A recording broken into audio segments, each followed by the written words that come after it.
Niners are pregnant with greatness. Now, back to Steiny and Guru on 95.7 The Game. All right, we're joined by Mark, Willard, Dan Dibley. It's the crossover.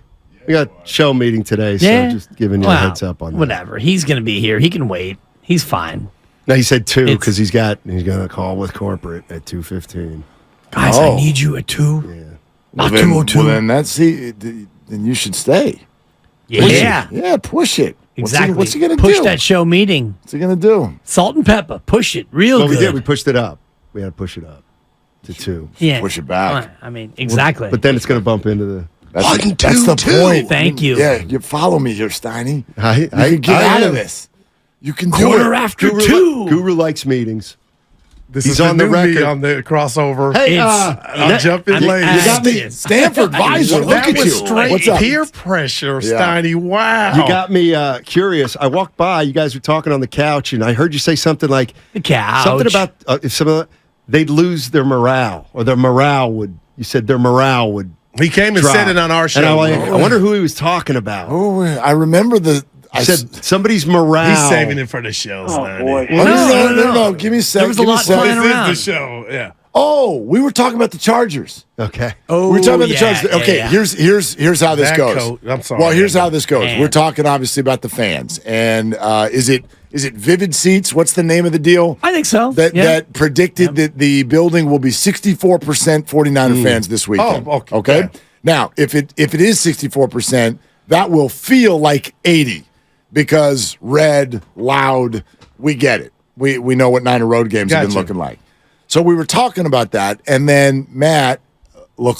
He brings up last week's Chargers-Miami game, and he had put out a video on Twitter, I think, of one of Tyreek Hill's touchdowns, and he's like, listen to what this sounds like. It was a home game for the Chargers. Gotcha. I was watching. Home game for the Chargers. But it sounded like a home game for Miami. And we're like, and that's Miami. That's not like some great traveling. It's not the Packers, the Cowboys. So we got to talking about Charger home games. And the statement you overheard me say was, I think this is rare. Ownership makes good decisions, bad decisions for sports teams.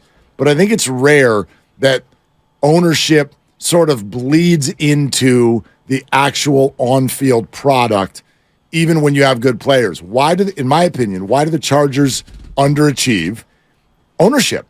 Ownership bleeds into the actual locker room with a team like that because, A, they don't play home games. They never get to play in front of a crowd that is rooting for them. That's terrible. And the decisions, the contracts, the way I know that they're paying people now, that's still relatively new for the Spanos family.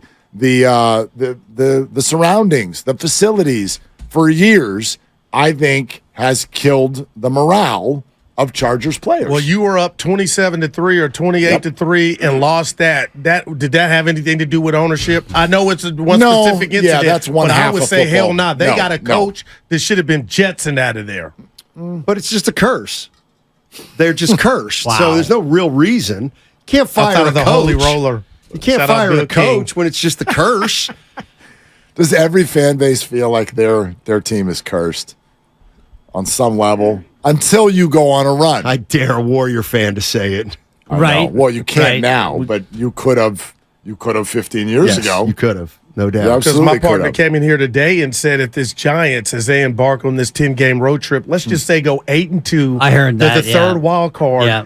Would it be sold out? Dibs, hell yes, it would be sold out. No, absolutely not is the answer. bandwagon? Wait, No. what Okay, would- here to talk. hold on. Yeah, Let me the set it up. regular wagon season is games? not- Set it up. Yeah. Or The wagon playoff is not games? built to 16, be All right. sold. 16 Pick them games away. left. All They right. have a 10-game road trip. They come back with 6 home games, 3 against the Padres, 3 against the Dodgers to end the season.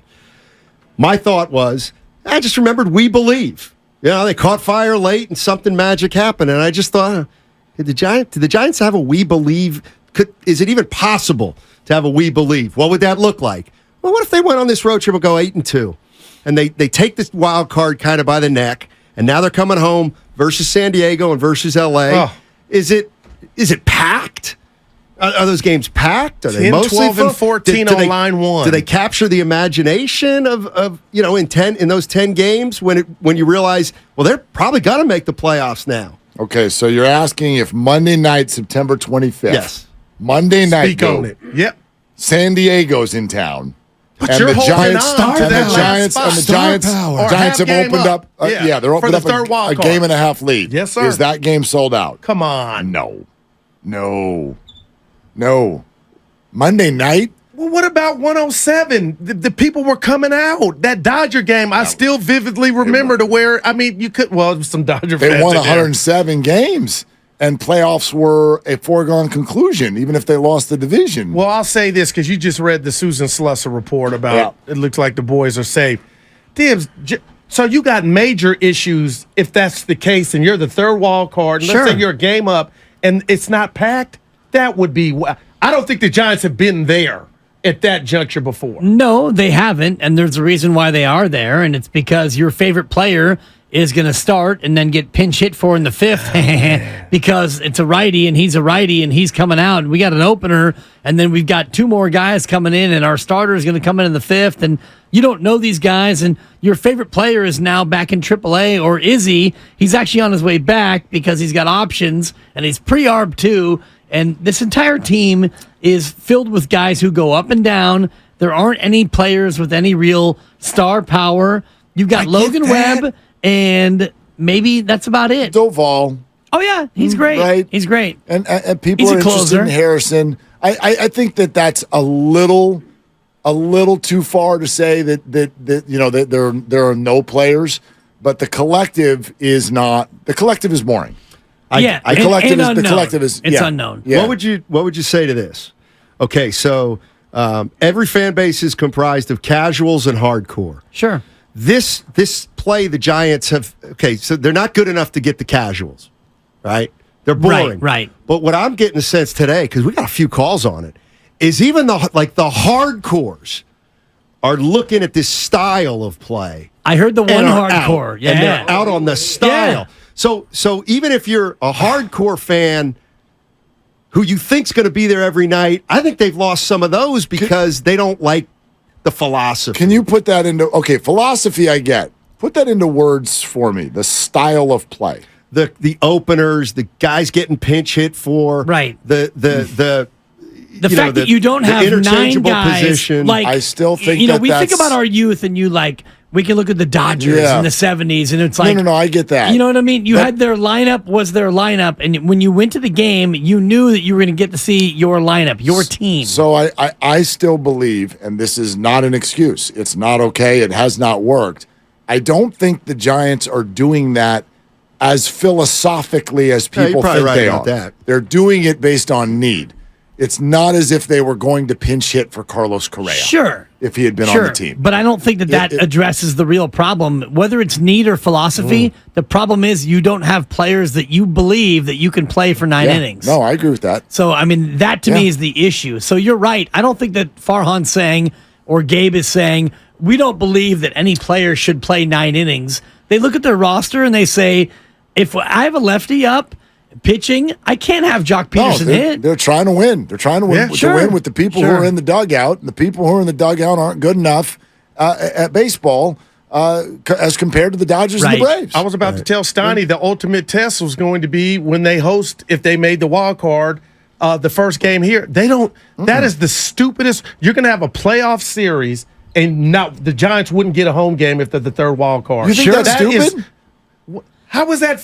That's not natural. Well, you need to go on the road. Everybody gets a home game. It's the epitome of baseball. It's like the World Baseball Class. Are we playing in the same venue for every game? How are you giving an advantage to a team that has won 95 games and won its division versus a team I'll say this that is trying to flick off the Reds? It's been that way forever. But it hasn't. Okay. This is only, the second or third year where they've had 7 playoff teams. So the Giants are going to be on the road for every game if they make it. I know my partner right here. I don't like that. My partner right here thinks that that's not natural. The fact that there are this many playoff teams. Stupid. Right? It's stupid. It's got to be somewhere in between, and I dig it. You could put me right in the middle of both of you, which is I have no problem with extra playoff teams. But also no problem with you got to get dude. But imagine an NBA series to where all three back in the day 3-game series all at the same spot. Great. You got to go on the road. No, you have 75 wins and there's 2 weeks left. Get your butts on the road. Yeah. You didn't earn anything. Oh, man. You didn't earn anything. Just real quick on your We Believe comp, the attendance, and I'm looking at the numbers right now. In the We Believe year, the attendance actually was lower than the previous year in terms of average number of people who showed up.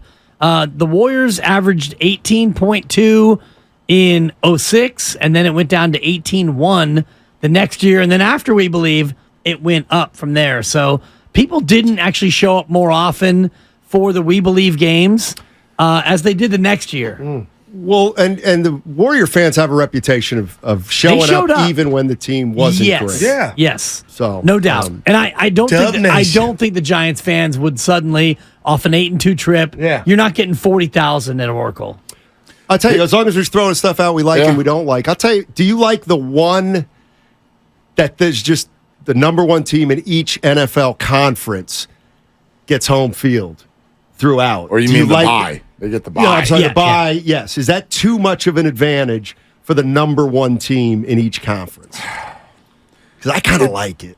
The reason I dig it is it tends to, the division winners, especially if you are, let's say you're in, I mean, this could happen with the Niners this year. Let's say they're up by 4 games going into the final 2 weeks of the season.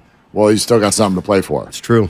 Yeah. It keeps their season alive, right? And in the 2 years that they've done that, only half the teams who've had the number one seed have made it to the Super Bowl. Damn. So it's not a guarantee.